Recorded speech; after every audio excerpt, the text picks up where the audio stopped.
Hi there, everybody. Welcome to the show. Thanks for joining us. Joe Bottini is our guest. Joe is the official Oneida County historian. He was appointed by Oneida County Executive Anthony Picente 3 years ago. And Joe Bottini's role is really to promote and preserve history of Oneida County, which there is a lot of. We're going to be talking about some of that history. But before we do any of that, we're going to welcome Joe to the show. Good to see you again. Thank you, Joe. Good to be here. The job of the official Oneida County historian is to let others know about Oneida County history. Yeah, and what I like to say, and I always do say, Oneida County has more people and events connection to American history than any region in the whole nation. And I could support that with facts. We had time to do that. Yeah. And it isn't being used to promote our area as it should be. And for years it hasn't been. We're probably doing more now than we have in a long time. Mr. Picente is very supportive, so that makes a big difference. And we have a lot of local venues that are doing well.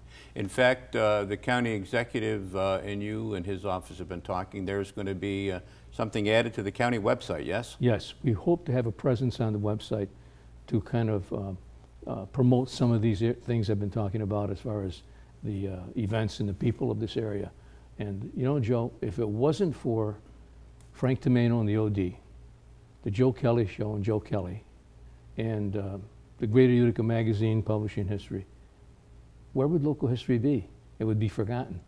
So you and Frank really have kept it alive all these years, and now it's coming more into its own. More people are emailing me and interested in it. I'm getting calls to speak here and speak there about local history. So there has been an increase in interest in it, which is good. Thank you for saying that. The Revolutionary War, I mean, just to talk about that for a second, I mean, really what happened here, what happened at the Battle of Oriskany, what happened at Fort Stanwix, that was the turning point of the Revolution. I call Oriskany the turning point. The textbooks call Saratoga the turning point. Yeah.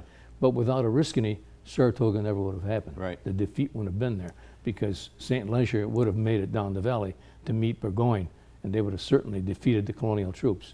But with St. Leger stopped, and he skirted back to Oswego, Burgoyne was left by himself, and he got defeated.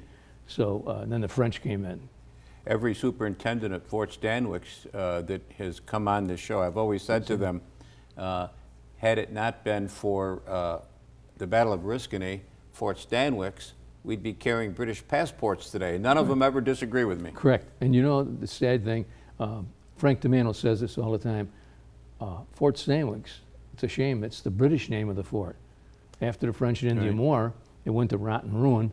And then when the Revolutionary War came on, the colonists built it back up again, and it was called Fort Schuyler. Right. So when they recreated it, it's too bad they didn't call it Fort Schuyler by the American name, you know. Yeah. So that kind of bugs Frank a little bit. Well, speaking of Fort Schuyler, they gave Fort Schuyler in Utica, which was the origin of Utica, a name Old Fort Schuyler. So there wouldn't be any confusion, yes? To distinguish between the two, Colonel Peter Schuyler was in charge of putting up Old Fort Schuyler to guard the ford of the Mohawk River. And his nephew, General Philip Schuyler, was in charge of putting up the fort in what is now Rome. And of course, in those days, if you were in charge of constructing the fort, you named it after yourself. Talk about talk about ego trips. Yeah. So in fact, Joe, we've got a picture of the map. You supplied us with a map of where Fort Schuyler is. And Fort Schuyler was the beginning of Utica. From there, Utica began. Correct. 1758, when the French and Indian War, there it is there on the screen. Now, the triangle there, at the bottom of the triangle, that is the fort right there, right? Correct. And then the triangle was, what was it, a fence? A pen for horses and supplies, yeah. Mm-hmm. And it was huge. I mean, I've got the map from Albany Museum, and it gives it the dimensions, and you got 200 feet on each side, and of course across the base of that triangle it would be even larger. And then you see beyond that base of the triangle is the Mohawk River. Mm-hmm. And coming in to the right of the triangle, coming in from the bottom of the screen up, is Blue Creek.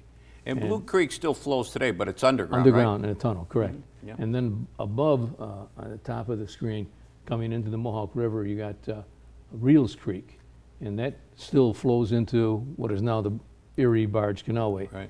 And those two creeks bringing the sediment down, one from the mountains to the north and one from the hills to the south, bringing the sediment down, raised the riverbed, made the banks lower, which provided a perfect opportunity for a fort.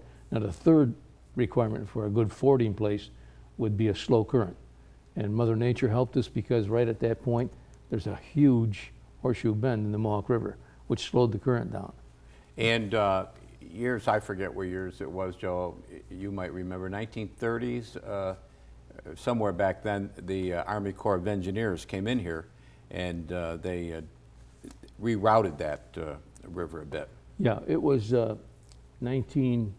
1900s, 1909, 1910, because of the flooding, and also because at the time New York Central wanted to put up a huge railroad station, because at one time Utica was going to be the headquarters of New York Central, and so they needed this beautiful building, and they made an arrangement with the founding father or the city fathers that we need to move the river. So the river was moved 1 mile north of where it is. And it was quite simple, because as the curve comes down around, all they did was dig a channel across and join the 2 points in the curve.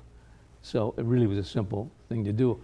But they began the idea in 1840, and like everything else, it was, it was 1910 or so before it really was completed.